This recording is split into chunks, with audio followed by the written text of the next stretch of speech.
প্রয়োজনে আরেকটা 5 আগস্ট অনুষ্ঠিত হবে ইনশাআল্লাহ। যেই 5 আগস্ট সন্ত্রাসকে, ফ্যাসিবাদকে তাড়িয়ে দিয়েছিল, সেই 5 আগস্ট প্রয়োজনে আবার রুখে দেবে ইনশাআল্লাহ। এখন থেকে ছাত্র জনতার, শ্রমিক জনতার, ব্যবসায়ী জনতার, আপামার জনতার, শিশু থেকে বৃদ্ধ সমস্ত মানবতার ঐক্য আমাদেরকে গড়ে তুলতে হবে ইনশাআল্লাহ। এই ঐক্যই আগামী দিনে বাংলাদেশের জাতীয় সংসদে যাবে বিজয়ীর বেশে ইনশাআল্লাহ। প্রিয় দেশবাসী, একটা দেশকে সভ্য দেশ হতে হলে এই দেশটাকে দুর্নীতিমুক্ত হতে হয়। আজ কিছু দল এবং ব্যক্তি বাংলাদেশকে দফায় দফায় তারা দুর্নীতিতে চ্যাম্পিয়ন করে বিশ্বের দরবারে অপমানিত করেছেন। এদের সকলের অতীত রেকর্ড বাংলাদেশের জনগণের হাতে আছে। এমনকি দুঃখের বিষয়, সকল ফ্যাসিবাদ, দুর্নীতি, বৈষম্য, দুঃশাসনের বিরুদ্ধে 5 আগস্টের বিপ্লব অনুষ্ঠিত হয়েছিল।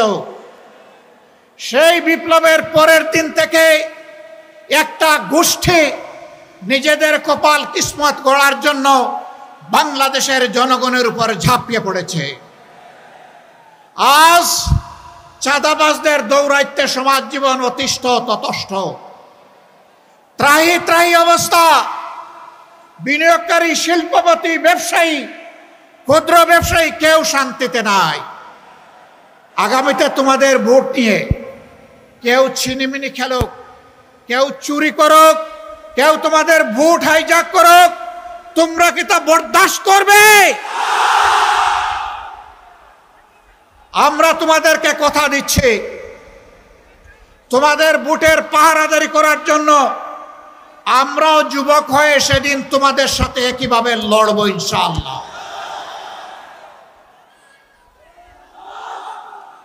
এখন থেকে আমরা সারা দেশে জনগণের ব্যাপক ভালোবাসা দেখতে পাচ্ছি।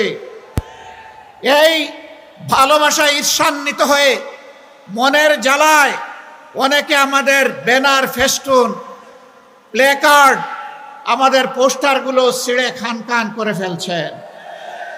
বন্ধুগণ, টের পান নাই জনগণ আজকে আর গাছের পোস্টার, লাইট পোস্টের পোস্টার, রাস্তার উপর দড়ি দিয়ে সাঁটানো পোস্টার দেখে সিদ্ধান্ত নেয় না।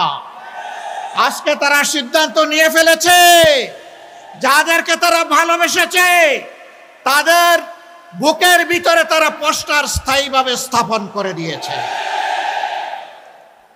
রাস্তার পোস্টার ছিঁড়তে পারবা, বুকের পোস্টার ছিঁড়তে পারবা না। অতএব ওই পোস্টার ছিঁড়াছিঁড়ি করে কোনো লাভ নেই।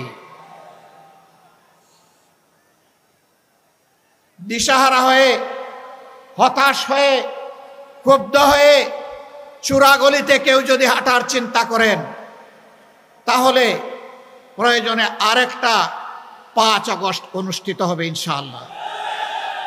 যেই 5 আগস্ট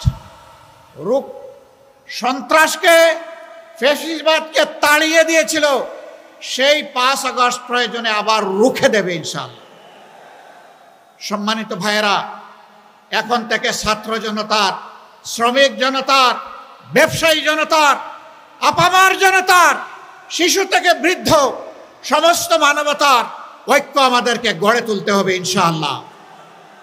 এই ঐক্যই আগামী দিনে বাংলাদেশের জাতীয় সংসদে যাবে বিজয়ীর বেশে ইনশাআল্লাহ। এ বিজয় কেউ ঠেকাতে পারবে না ইনশাআল্লাহ। কারণ আমরা আছি মজলুমের পক্ষে, আমরা আছি অপশাসনের বিরুদ্ধে, আমরা আছি বৈষম্যের বিরুদ্ধে, আমরা আছি ন্যায়ের পক্ষে, আমরা আছি আল্লাহর দেওয়া কোরআনের বিধানের পক্ষে। এ বিজয় আমাদের হবে ইনশাআল্লাহ। সম্মানিত ভাইয়েরা, কেউ কেউ জাতির মধ্যে হিংসা সৃষ্টি করে জাতিকে বিভিন্নভাবে বিভক্ত করতে চান। চিংড়ি মাছের মতো কেউ কেউ পিছনে দৌড়াতে চান। আপনারা চিংড়ি মাছের চাষের এলাকার মানুষ খুব ভালো করে জানেন, চিংড়ি যখন দৌড়ায় সামনের দিকে পথ খুঁজে পায় না, শুধু পিছনের দিকে যায়।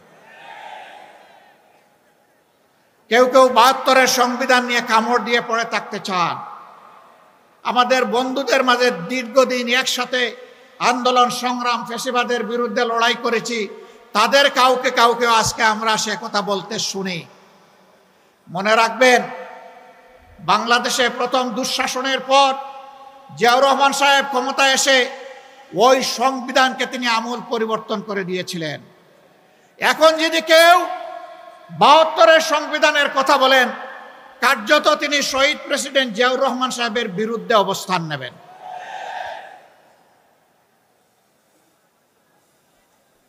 ৭২-এর সংবিধানের কথা আজ যিনি অত্যন্ত সংকটজনক অবস্থায় আছেন, জাতির এক শ্রদ্ধার কেন্দ্রবিন্দুতে যার অবস্থান, বেগম খালেদা জিয়াও কখনো ৭২-এর সংবিধানের পক্ষে কথা বলেননি। আমরা আশা করব যারা এই দুইজনকে ভালোবাসেন তারা কেউ আর ভুলেও ৭২-এর এই ফ্যাসিবাদী সংবিধানের কথা বলবেন না। সম্মানিত বন্ধুগণ, আজকে আপনারা যারা এখানে এসেছেন তারা খুলনার জনগণের, আপামর জনগণের প্রতিনিধি হয়ে এসেছেন। আমরা আপনাদের কাছে অনুরোধ জানাব,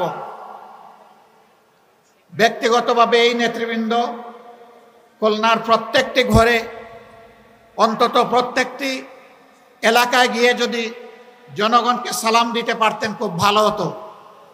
কিন্তু 18 কোটি মানুষের এই দেশে সারা বাংলাদেশে নেতৃবৃন্দকে দৌড়াতে হবে, এ কাজটা তাদের পক্ষে এককভাবে সম্ভব হবে না।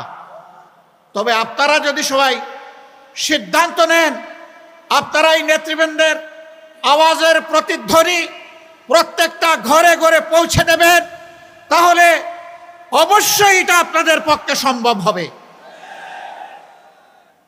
এই নেতাদের অ্যাম্বাসেডর হয়ে আপনারা সকলে এখন থেকে প্রত্যেকটি গ্রামে, প্রত্যেকটি ঘরে ছড়িয়ে পড়ুন। জনগণ আলহামদুলিল্লাহ আপনাদের পাশে আছে। আজ মুখ খুলে কথা বলে একজন আমার রিক্সা চালক ভাইকেও যখন কোনো সাংবাদিক জিজ্ঞেস করেন আগামী ভোট কোন দিকে, দফাস করে বলে দেয় আগামী ভোট ওই দিকে, আপনাদের দিকে, ঐক্যের দিকে, বিভক্তির বিপক্ষে, ন্যায়ের পক্ষে, কোরআনের পক্ষে, জনগণের পক্ষে। আমরা এই 8 দলের বিজয় চাই না, আমরা 18 কোটি মানুষের বিজয় চাই। আমরা কোনো দল বিশেষের বিজয় চাই না, আমরা মজলুম জনগণের বিজয় চাই, আমরা আল্লাহর কোরআনের বিজয় চাই।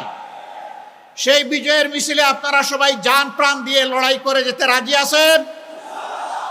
আমরা যে 5 দফা কর্মসূচি ঘোষণা করেছি, যার ভিত্তিতে এখন এই আন্দোলন চলছে, আমাদের স্পষ্ট বক্তব্য, আমাদের দাবি পূরণ না হওয়া পর্যন্ত আমাদের লড়াই চলবে।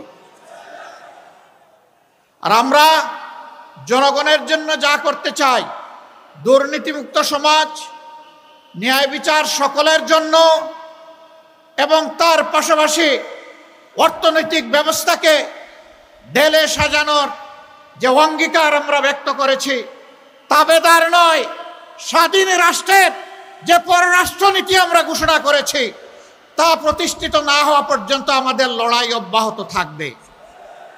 আমাদের যুবক যুবতীদের আকাঙ্ক্ষা পূরণ না হওয়া পর্যন্ত আমাদের লড়াই অব্যাহত থাকবে।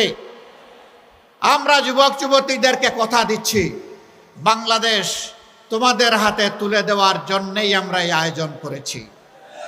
তোমরা তৈরি হও, এ বাংলাদেশ আমরা তোমাদের হাতে তুলে দিতে চাই। আমরা সাথে থেকে তোমাদেরকে দোয়া দেব, সহযোগিতা করব। সন্তানেরা দেশ চালাবে সুন্দরভাবে, এটি হবে আমাদের জন্য গর্বের কারণ। প্রস্তুতি নেওয়ার জন্য আহ্বান জানাচ্ছি, তোমরা প্রস্তুত হয়ে আসো। শুধু চাকরি কেন, চাকরির খোঁজ না করে নিজেই কিভাবে দেশটা গড়বা, চাকরি দিবা, সেই ব্যবস্থা, সেই চিন্তা এখন থেকে মাথায় লালন করো। আমরা ওই শিক্ষাই তোমাদের হাতে তুলে দিব। যেই শিক্ষা একজন মানুষকে মানুষও বানাবে, আবার একজন দক্ষ কারিগর বানাবে ইনশাআল্লাহ। এক এক করে স্বাধীনতার 54 বছর অতিবাহিত হয়েছে। এই 54 বছরে স্বাধীন বাংলাদেশের জনগণের লালিত স্বপ্ন অনেকটাই বাস্তবায়িত হয়নি। দৃশ্যমান কিছু উন্নয়ন সাধন হয়েছে, আমরা তা অস্বীকার করব না। এই ভৌত কাঠামোগত উন্নয়নই একটি জাতির আসল উন্নয়ন নয়। একটি জাতির আসল উন্নয়ন হচ্ছে এই দেশ এবং জাতির মধ্যে ন্যায় বিচার বা সামাজিক সুবিচার আছে কি নেই। বাংলাদেশে গ্রাম আদালত থেকে শুরু করে সর্বোচ্চ আদালত পর্যন্ত আজকে যার প্রভাব প্রতিপত্তি নেই, অ্যাকাউন্ট ভর্তি যার কোনো টাকা নেই, বাংলাদেশে তার জন্য কোনো বিচার নেই। একটা দেশ সভ্য দেশ কিনা তার পরিচয় হচ্ছে সেই দেশের শিক্ষা ব্যবস্থাটা কেমন।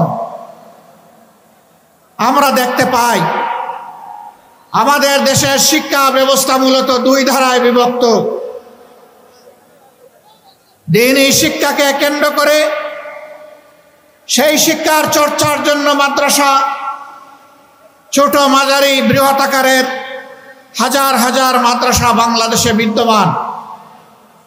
তার পাশাপাশি আমরা লক্ষ্য করি সাধারণ এবং